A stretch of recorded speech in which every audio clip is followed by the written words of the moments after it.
What's the best job of 2025 according to Indeed? Veterinarian. Honestly, I was surprised by this title, and I think it's an interesting perspective from a non-veterinary centric platform. By the way, welcome to Vet Life Reimagined. We just wrapped up a 3-part series with veterinary experts sharing their predictions for vet med in 2025.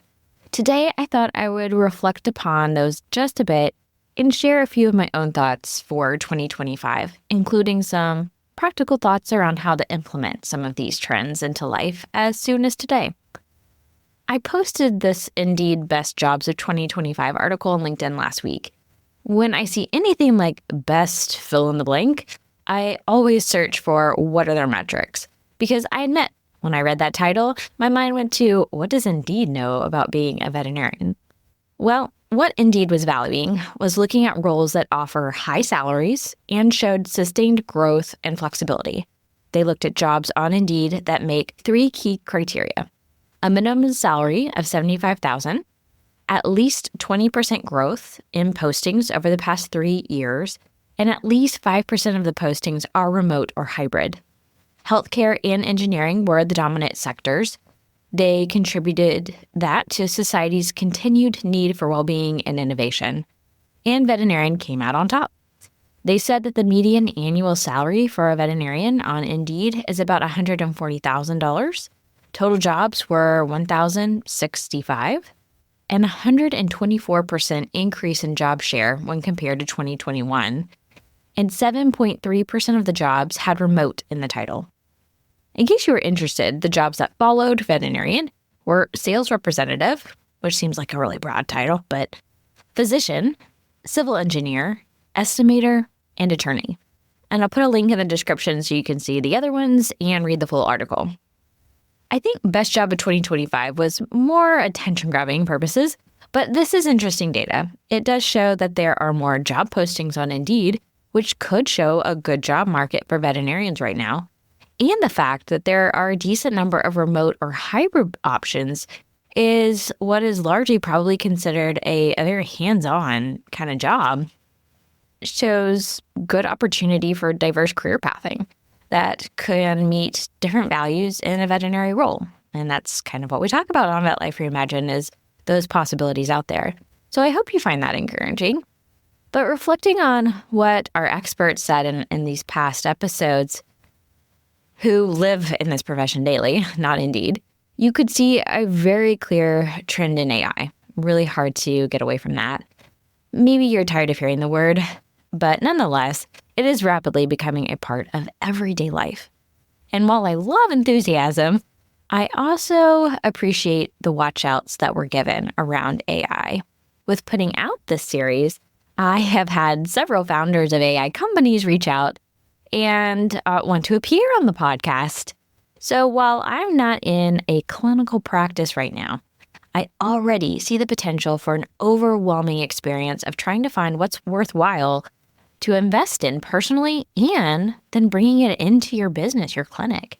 So while I was chatting with my friend and solo practitioner, Bill Tancredi, this week, who is my go-to expert when it comes to AI and practical use in the veterinary hospital, I asked him how he shifts through this overwhelm of AI options and honestly, even potentially BS. Here were his great tips. He said, ask, what are we solving for? Otherwise, what problem are we looking to solve? And how does this technology thoroughly solve the problem well? Ask, if something goes wrong, who do I call? You do not want to have to call a help desk in the middle of nowhere who really doesn't understand how to support you. You want a human who can solve your problem quickly. Dr. Tancredi also avoids long-term contracts. It could reduce their incentive to support you during that period versus a month-to-month kind of contract. Speaking of contracts, probably should read them. And beware of companies that overpromise. Look for free trials to test out the technology and avoid big startup costs. And then, as a last tip, and I think this is really good for anything that's outside of vet med that's kind of coming in, is does the company actually understand veterinary medicine? And if they don't, are they trying to? Do they actually understand the problems that we need to solve?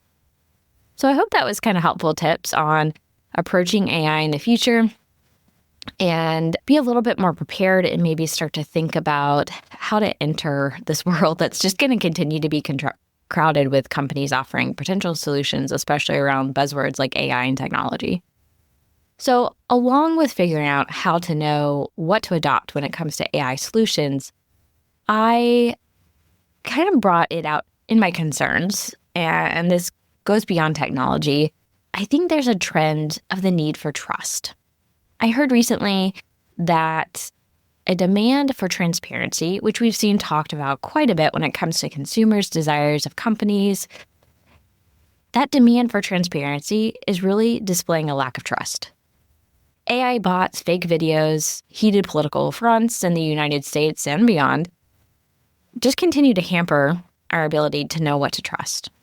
Likewise, we want to make sure we are focused on building trust with pet parents, which is the only way we can optimally use any type of advancement for patient care and well-being. I think this is a huge part of those who are talking about establishing a client-centric approach to veterinary medicine. Trust is the word here. And I think with the topic of client-centric approaches is also the importance of the trend that I'm going to call connection, building relationships. I don't know about you, but as I struggle with some sleep deprivation from a 4-month-old and other stressors in life, my threshold for handling negativity is getting lower and lower.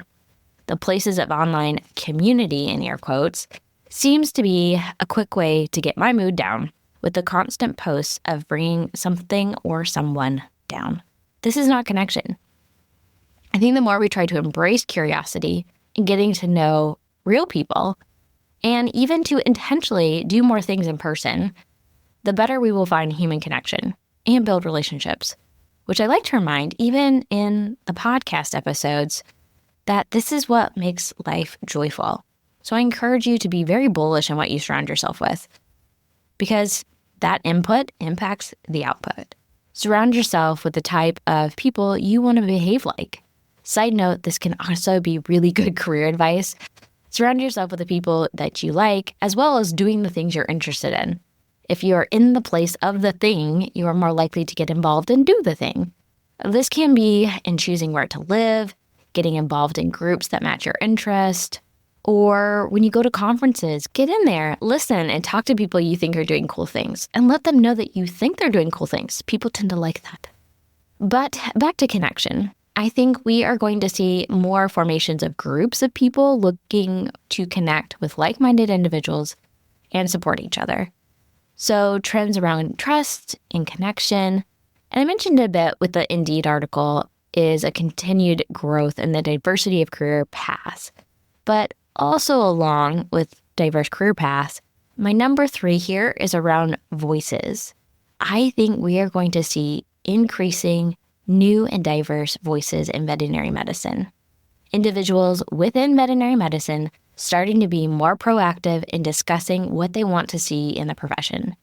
And you may be part of it. I hope you are. There's a lot going on causing diverse thought, and I think it will start to grow a little louder.